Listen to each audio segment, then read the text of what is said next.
रांची में भाजपा स्त्री मोर्चा के केंद्रीय कार्यकारिणी की 2 दिवसीय बैठक चल रही है। इसको लेकर कांग्रेस ने तंज कसा है। बाइस्कोप से बातचीत में पार्टी के प्रदेश प्रवक्ता राजीव रंजन ने कहा कि केंद्र और राज्य दोनों में भाजपा की सरकार रहने के बावजूद आदिवासियों का विकास नहीं हुआ। इसके लिए सीधे तौर पे बीजेपी जिम्मेदार है। झारखंड में जब सरकार चली गई तो बीजेपी को आदिवासियों की याद आई है। उन्होंने कहा कि झारखंड में सबसे ज्यादा समय तक बीजेपी की ही सरकार रही है, फिर भी आदिवासियों का विकास नहीं हुआ है। ने उनको चुना था और सबसे लंबे कालखंड तक उनका शासन भी रहा झारखंड में। बावजूद उसके जो विकास की किरणें थी, वो अंत्योदय की बात करते हैं, समावेशी विकास की बात करते हैं, लेकिन जनजाति समाज के बीच में विकास क्यों नहीं हो पाया, इसका जवाब तो पहले उनको देना चाहिए। क्यों विगत विधानसभा चुनाव में पूरे के पूरे जो सीट थे, ट्राइबल सीट्स, वहाँ से उनका जब सुपड़ा साफ हो गया, तो इस प्रकार के आयोजनों से उनकी सच्चाई को यहाँ का आदिवासी भली भांति जानता है।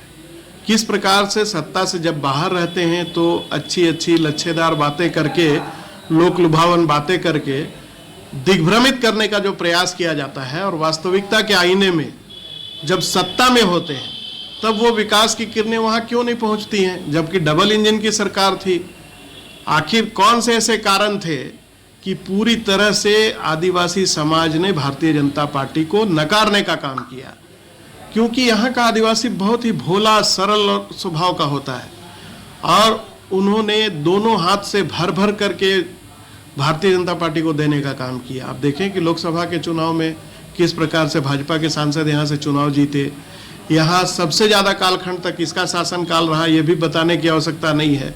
बावजूद उसके आदिवासी समाज का विकास क्यों नहीं हो पाया? नहीं मिली। अर्जुन मुंडा ने कहा कि कांग्रेस राज में आदिवासियों के नाम पे योजनाएं बनाई जाती रही, लेकिन योजना आदिवासियों के लिए नहीं बनी। केंद्र सरकार आदिवासियों के लिए फंड जारी कर अपना पल्ला झाड़ लेती थी, परंतु 2014 से ही सब कुछ बदल गया। उन्होंने झारखंड की मौजूदा हेमंत सरकार को भी कटघरे में खड़ा करते हुए कहा कि एकलव्य मॉडल स्कूल के लिए जमीन नहीं दी जा रही है। श्री प्रधानमंत्री जी ने इस देश में एक नया लकीर खींचने का काम किया है, और वो लकीर ये खींचने का काम किया है कि देश में पहली बार इतना आदिवासी नेतृत्व को आगे बढ़ाने का काम किया है कि मंत्रिमंडल में 8 मंत्री जनजातीय समुदाय से प्रतिनिधित्व कर रहे हैं।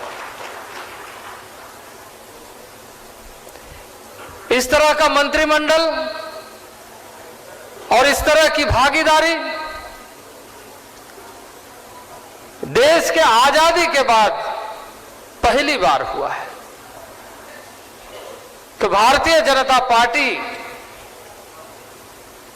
के सांसद के नाते 2014 में हमारे 27 सांसद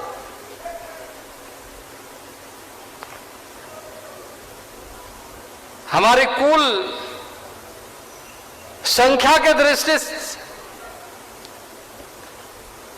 27 संख्या हमारी थी। उसी तरीके से कुल संख्या के दृष्टि से अगर 2019 को देखें